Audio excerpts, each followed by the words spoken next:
ये आदमी जो सड़क किनारे बने ढाबे पे आराम से खा रहा है, असल में कोई आम आदमी नहीं है। ये है मुंबई का अंडरवर्ल्ड डॉन राजा भाई। लेकिन ये आदमी पिछले 10 साल से अपनी गुनाहों वाली दुनिया से बाहर निकलकर शरीफों वाली जिंदगी जी रहा है। क्योंकि 10 साल पहले हुए खुद पे जानलेवा हमले के बाद जब वो जान बचाने के लिए एक शिव मंदिर में जाता है तो वहाँ एक लड़की पूजा करने आती है और वो उस डॉन की जान बचा लेती है। उसके बाद वो डॉन उसी लड़की से शादी कर लेता है और जब उस डॉन को पता चलता है कि जिस लड़की से उसने शादी की है उसकी कंपनी पे 500 करोड़ का लोन है तो डॉन अपनी बीवी की कंपनी का सारा लोन चुका देता है बिना किसी पहचान के। 500 करोड़ का लोन चुकाने के बाद भी वो अपनी बीवी से अपनी सच्चाई नहीं बताता। अब जब वो डॉन शरीफ बन के जीने लगा है तो कोई भी सड़क छाप गुंडा उस पे गन तान देता है, कोई भी लड़की उसकी बेइज्जती कर देती है, क्योंकि पूरा मुंबई इन 10 सालों में भूल चुका था कौन है वो आदमी और कितना खतरनाक है वो आदमी। हद तो तब हो गई जब उसकी बीवी अपने बॉयफ्रेंड से शादी करने के लिए अपने पति को तलाक दे देती है और जब उसका पति पूछता है क्यों तो वो जवाब देने की जगह देती है अपने पति को 10 करोड़ का चेक।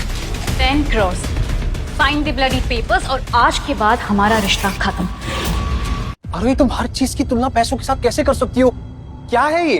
ओह तो क्या ये कम है? तुम्हें और चाहिए? तो बताओ तुम्हें कितने पैसे चाहिए? मैं तुम्हें खुश करने की पूरी कोशिश करूंगी। अरे तुम क्या कह रही हो? हर चीज की तुलना पैसों से कैसे कर सकती हो? क्या पैसा इतना इंपॉर्टेंट है हर चीज में? Kabir, we don't match each other। क्या तुम्हें हमारे बीच का फासला नजर नहीं आ रहा है? अरे भाई हमने जो सपने साथ में देखे थे, वो पल जो साथ में बिताए थे, इतने साल जो मैंने तुम्हें संभाला था, I took care of you, उसका कोई वैल्यू नहीं। वो सब कुछ मायने नहीं रखता, वो सब झूठ है। सब बकवास है, मीनिंगलेस। मुझे तुम्हारे प्यार और केयर की कभी जरूरत थी ही नहीं, क्योंकि जो मैं चाहती हूँ वो तुम मुझे कभी नहीं दे सकते हो Kabir. How do you know आरोही? और तुम्हें क्या लगता है ये जो अरोड़ा ग्रुप जिस ऊंचाइयों पर है वो सब तुम्हारे वजह से है? ये जो कुछ भी तुम्हें मिला है ना, ये भी हमारी देन है। और पैसे चाहिए तो सीधा सीधा बता दो ना, इतना टाइम पास क्यों कर रहे हो? Well said. बदकिस्मती से इसको कैसे पता होगा? इंसान की वैल्यू उसकी सोच से होती है और इसके पास तो सोच है ही नहीं। और आरो, ये वही घड़ी है जो तुम्हें लास्ट डेट पे पसंद आई थी। It's for 7 lakhs। I just got it for you. Best for the best. आरो, एक क्या इसी वजह से तुमने मुझे डिवोर्स दिया? मुझे कोई फर्क नहीं पड़ता है तुम हमारे बारे में क्या सोच रहे हो। सच तो ये है कि मुझे मेरी लाइफ में तुम्हारे जैसा हारा इंसान नहीं चाहिए जो मुझे अपने ऊपर बोझ महसूस कराए। वाह, वेल सेड। ए जोमो, ये शक्ल लेकर ना तुझे बोलने की इजाजत किसी ने नहीं दी है, सो यू बेड़ा शट अप। कबीर, इज्जत से बात करो। साहिबा जी, हमने आपको ना पूरे दिल से चाहा, तहे दिल से आपसे मोहब्बत की, लेकिन अब से आपके और हमारे रास्ते अलग। हम महादेव से बस यही प्रार्थना करेंगे कि अब से आपको और यहाँ से आपको कोई पछतावा ना हो। तुम्हें सच में लगता है कि मिस आरोही पछताएंगी? वैसे तुम्हें पता है कल मुंबई में सबसे बड़ी बिजनेस डील होने वाली है। वैसे तुम्हें कैसे पता होगा? तुम तो आरोही के पीछे कुत्तों की तरह दुमदमा के भागते फिरोगे। कोई नहीं, मैं बताता हूँ। राठौर ग्रुप एक खास इंसान शेट्टी जी इस ऑक्शन में आ रहे। एक नहीं, दो नहीं, बल्कि 2000 करोड़ की ऑक्शन है। और वैसे भी आरोही कल बिजनेस कम्युनिटी की बनेगी रानी और तू बनेगा भिखारियों का राजा। ये बात जो आपने कही है ना, बिल्कुल सही कही है। हमें कुछ नहीं पता, लेकिन हमें सिर्फ हुक्म देना आता है।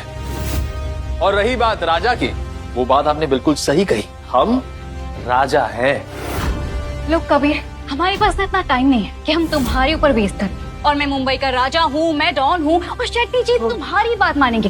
सीरियसली? फॉर योर इन्फॉर्मेशन, वो सिर्फ और सिर्फ हमारी बात सुनते हैं।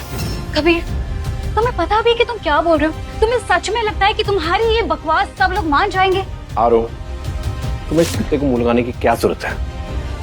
हम कल के लिए प्रिपेयर करते हैं ना। राठौर राजघराने और चोपड़ा की सदियों से बिजनेस की ये कथा चलती आ रही है और उसी वजह से मैं उनके इतने क्लोज हूँ। और हाँ, शेट्टी जी तो मेरी मेन कनेक्शन है, राजा भाई के लिए है। कनेक्शन? सीरियसली? तुम चोपड़ा समझते क्या हो अपने आप को? हाँ, कनेक्शन, लिंक्स, तुम राठौड़ राजघराने के टुकड़ों पे पलने वाले कुत्ते हो। कबीर, इस सच से बात करो। साहिबा जी, कमाल करती हैं आप। मैं कहता हूँ काबिले तारीफ है। जब से यहाँ खड़े खड़े बड़ी बड़ी बातें किए जा रहे हो, सच तो ये है कि तुम एक कमजोर और बेकार आदमी हो। मेरी जिंदगी का सबसे बड़ा मजाक, और तुम्हें डिवोर्स दिलाना मेरी जिंदगी का सबसे बेस्ट डिसीजन होगा, जिस पर मैं कभी नहीं पछताऊंगी। Now get lost.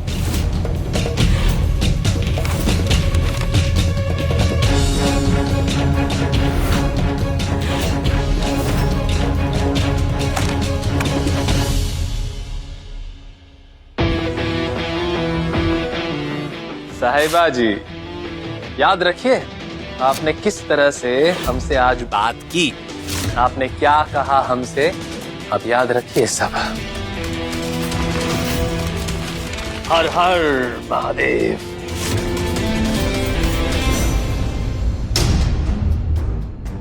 और हाँ, आप हमें हमारे कंगन वापस लौटा दीजिए।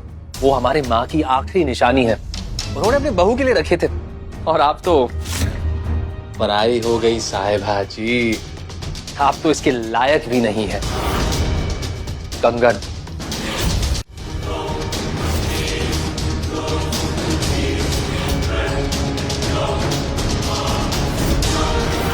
हर हर महादेव। आरो, तुम ठीक हो? तुम मेरे साथ डिनर पे चलना चाहोगी? विवेक, मैं ठीक हूँ और आज मैं थोड़ा बिजी हूँ। हाँ, मुझे तुम्हें ये भी बताना था कि हम लास्ट टाइम बिजनेस मीटिंग पर मिले थे, ना कि किसी डेट पे। तो मैं ये गिफ्ट नहीं ले सकती हूँ, इट्स वेरी एक्सपेंसिव। आरोही, वो तो मैंने ऐसे ही बोल दिया था ताकि ये कुत्ता तुम्हारा पीछा करना छोड़ दे। It's fine. वैसे कल पार्टी में राजा भाई आने वाले हैं। मुझे जब पता चला मैं तुरंत तुम्हें बताने आ गया। क्या तुम राठौड़ ग्रुप के लीडर की बात कर रहे हो? बिल्कुल सही कहा तुमने। राजा भाई का स्टेटस, उनके पैसे, सब कुछ हमसे बहुत ऊपर है। इन शॉर्ट वो हमारे बाप है इन चीजों में। पुलिस, अंडरवर्ल्ड और यहाँ तक कि सरकार सब उनके तलवे चाटती है, उनके पीछे भागती है, और मैं उनके बहुत क्लोज हूँ। हाँ, राजा भाई के। इन शॉर्ट वो मेरे क्लोज फ्रेंड है। सर, आप तो कितने पावरफुल हैं। आप प्लीज आरोही मैम का काम जेनी भी- please, you know I don't like shortcuts. नहीं यारो, जेनी का कहने का मतलब ये नहीं था। जेनी ये कहना चाहती कि तुम भी राजा भाई से मिलो, मेरे थ्रू नहीं, अपने बिजनेस स्किल से। वो तुम्हारी तारीफ करेंगे, मेरा कुछ नहीं इसमें। हुकुम, सिर्फ आपसे मिलने के लिए चोपड़ा अपनी आधी जायदाद देने के लिए तैयार है। अच्छा, चोपड़ास का छोटा बेटा तो बड़ा उछल रहा था, बहुत बातें कर रहा था, अब पीछे से भीख मांग रहा है।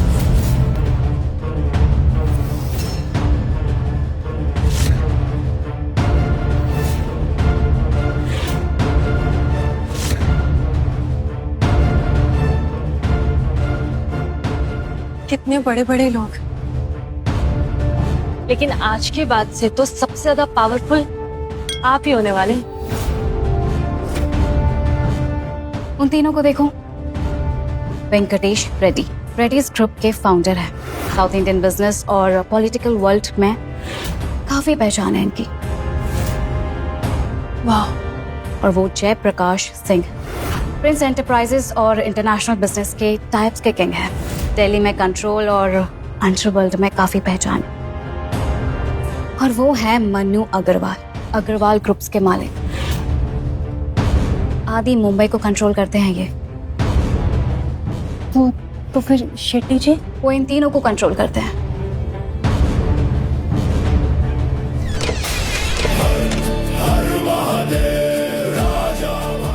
हर हर महादेव।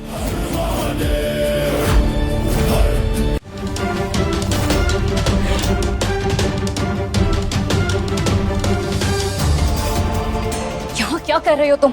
ना तमाशा बनवाने आए हो? चुपचाप यहाँ से निकल जाओ, वरना सिक्योरिटी तुम्हें धक्के मारकर यहाँ से निकालेगी। इसको अंदर आने किसने दिया लेकिन? साहिबा जी, ऐसा कोई शख्स पैदा नहीं हुआ है जो हमें यहाँ से निकाल सके।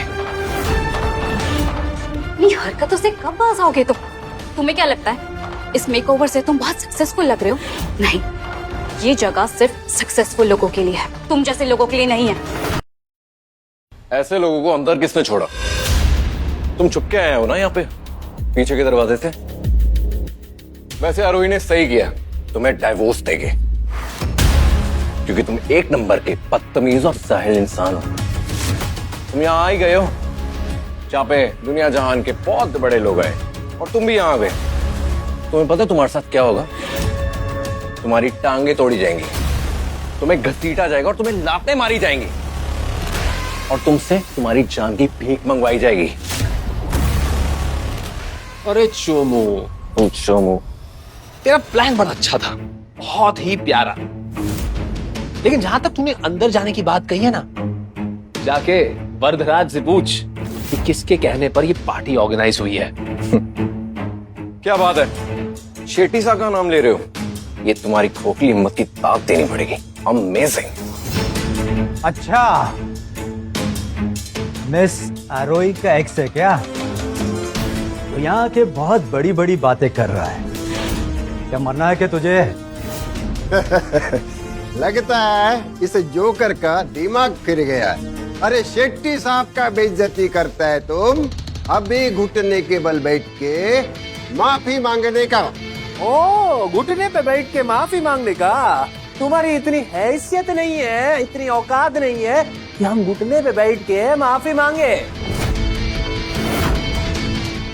अच्छा, रेड्डी ग्रुप की औकात नहीं है, लेकिन फाइनेंशियल हब के किंग्स अग्रवाल की तो है ना। हमारे कहने पे तुझे घुटनों पे आना ही होगा। जी नहीं, बिल्कुल नहीं। इंटरेस्टिंग। तो सानू को शामिल कर लो, प्रिंस ग्रुप का जयप्रकाश सिंह। सर, आप तो बिल्कुल नहीं, आप में से किसी की हैसियत ही नहीं है कि आप हमारे साथ जुड़ सके। कबीर, ये तीनों जाने माने लोग, पूरा इंडिया चलता है इनके नाम से, और इनका एक छोटा सा इशारा ना, तुम अपनी जान गवा बैठोगे। इनसे अभी के अभी माफी मांगो। साहिबा जी, साहिबा जी, आप नाराज हुई, नाराज हो गई साहिबा जी। क्या कह रहा था मैं? हाँ, हम यही कह रहे थे कि इनमें से किसी की औकात नहीं है कि ये हमें कुछ कर सके। कबीर, तुम्हें जो करना है करो, मरना है मरो, लेकिन आरोही की ऐसे बेइज्जती मत करो। ये सब करके तुम उनकी बेइज्जती कर रहे हो, और मैं तो कहती हूँ कि सबसे माफी मांग लो, अच्छा होगा तुम्हारे लिए। इसका मुंह बंद कराओ यार, तुम्हारी तो हैसियत भी नहीं है कि तुम मेरे सामने खड़े हो। प्लीज इसका मुंह बंद कराओ। अगर औकात की बात हो ही रही है, तो अगर चोपड़ास भी इसमें शामिल हो जाए तो? चोपड़ास? हाँ, आज की पार्टी में राठौड़ राजवंश के शेट्टी साहब ही नहीं, हम सबके बाप आ रहे हैं। राजा भाई, क्या हुआ? पैरों तले जमीन खिसक गई? और वो राजा भाई हमसे मिलने वाले हैं, चोपड़ास से। उसके बाद तुम जानो कि हमारी क्या हैसियत होगी। और कुछ सुनना चाहते हो? अगर चोपड़ास राजा भाई से डायरेक्ट मिल सकते तो फ्यूचर में मुंबई का गॉड वही होते, कोई नहीं रोक सकते। हाँ। ओए मुंडे, साडी गल सुन। राजा भाई 5 साल की उम्र से राठौर राजवंश को संभाल रहे हैं।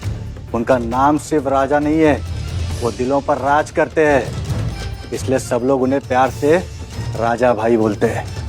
वो यारों के यार, दोस्तों के दोस्त, और तुझ जैसे लोगों के लिए यमराज है। अरे भाई, ठीक है ठीक है, यहाँ पे हर कोई ना हमें घुटनों पे लाना चाहता है। आप, तुम, आप भी, लेकिन आप सब ये नहीं जानते, सिर्फ एक ही हमें घुटने पे ला सकता है, वो है हमारे वादे। तो अगर आप में से किसी की भी हैसियत है तो जाइए, तुम जाओ, बुला लाओ उन्हें। कबीर, क्या तुम पागल हो गए हो? तुम्हें पता भी है कि तुम क्या कर रहे हो? फिर तुम्हें आइडिया भी नहीं है कि तुम्हारे साथ में क्या हो सकता है। काट! पहले तो इसकी टांगे तोड़ो, क्योंकि मैं देखना चाहता हूं इसकी हड्डियां कितनी मजबूत हैं। और मैं इसे ये दिखाना चाहता हूँ जो हमसे पंगा लेता है उसके साथ क्या होता है।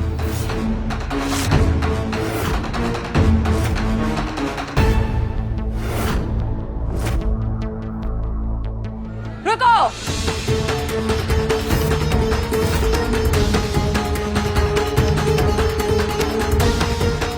क्या तुम जानते हो कि ये कौन है?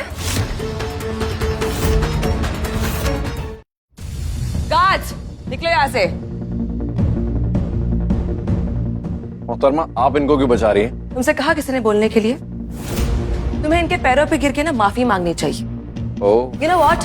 भीख मांगो तुम अपनी जान के लिए और चोपड़ास की सलामती के लिए। तो तुम्हारा कहना ये है कि अगर मैं इनसे भीख नहीं मांगूंगा, माफी नहीं मांगूंगा, तो ये मेरे को बर्बाद कर देंगे। ये जोकर मुझे बर्बाद करेगा, चोपड़ास को बर्बाद करेगा। एग्जैक्टली, सही समझे। और आपको डर लगना भी चाहिए।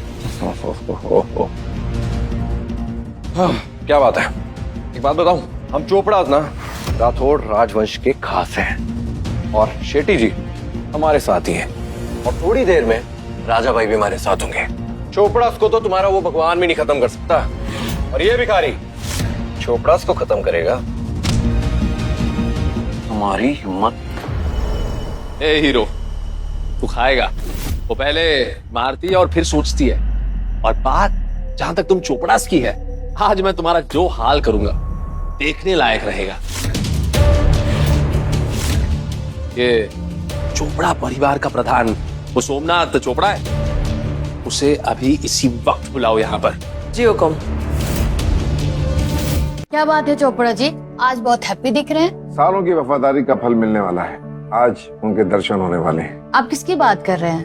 राजा भाई, 10 साल पहले जब अंडरवर्ल्ड और बिजनेस वर्ल्ड का वॉर हुआ था, तब चोपड़ास ने शेट्टी जी का साथ दिया था। हर बिजनेसमैन मुझे देखकर ये पागल समझा कि तुम एक नए डॉन का साथ क्यों दे रहे हो, लेकिन बाद में पता चला कि वो राजा भाई का आदमी है। फिर सारे के सारे बिजनेसमैन उनके पैरों में गिर के गिड़गिड़ाने लगे। तब चोपड़ास की वफादारी से खुश होकर शेट्टी जी ने हमें राठौड़ ग्रुप का हिस्सा बना लिया। हाँ, चोपड़ास के वफादारी के बारे में तो हमने भी सुना है। सुना ये भी है कि राठौड़ ग्रुप बहुत मिस्टीरियस। हाँ, 10 साल पहले राजा भाई कहीं चले गए थे, जो आज वापस आ रहे। हम इतने खुश हैं कि उनसे मिलने के बाद अगर ये जान चली भी जाए तब भी कोई गम नहीं। फिर तो चोपड़ा जी मुबारक हो। Thank you so much. एक सेकेंड। अरे शेट्टी जी, आपकी लंबी उम्र है। मैं अभी आप ही को याद कर रहा था। मेरी तो लंबी है। तुम्हारे बेटे ने जो किया है उससे तुम्हारा सारा खानदान मिट सकता है। बचना हो तो 10 मिनट के अंदर बैंक्वेट पहुंचो। अगर ऐसा चलता रहा तो ये हमारी इज्जत मिट्टी में मिला देगा और हमारे डील को नुकसान भी पहुंचाएगा। तुम्हारा दिमाग ठिकाने पर है? क्या कर रहे हो तुम? तुम्हें जरा सा भी आइडिया है कि तुम किन लोगों से पंगा ले रहे हो? तुमने आज मुझे अपने साथ पीछे गिरा दिया। तुम अच्छी तरीके से जानती थे ना ये ऑक्शन मेरे लिए कितना इम्पोर्टेंट है और मैंने कितनी मेहनत की है इसके लिए। फिर तुम ये सब कुछ कर रहे हो। आज मुझे सच में तुमसे बहुत घिन आ रही है। घिन? साहिबा जी, साहिबा जी, अबे 2000 करोड़ के प्रोजेक्ट के लिए कितना तड़प रही है? कबीर, तुम अच्छी तरीके से जानते हो कि ये प्रोजेक्ट मेरे लिए कितना जरूरी है और तुम्हें ये सब कुछ करके कुछ नहीं मिलने वाला। उल्टा अपनी जान से हाथ धो बैठोगे तुम। आपकी जरूरतें साहिबा जी वो पल पल बढ़ती जा रही है। आपने नोटिस किया? प्यार, वफा, ये सारी चीजें ना फीकी पड़ गई आपके सामने। और रही बात हमारे जान की, चलिए रास्ता दीजिए। वो कहने वाले मुझको फरे भी, कौन फरे भी, ये बता। नशा दौलत का ऐसा भी क्या कि तुझे कुछ भी याद नहीं था?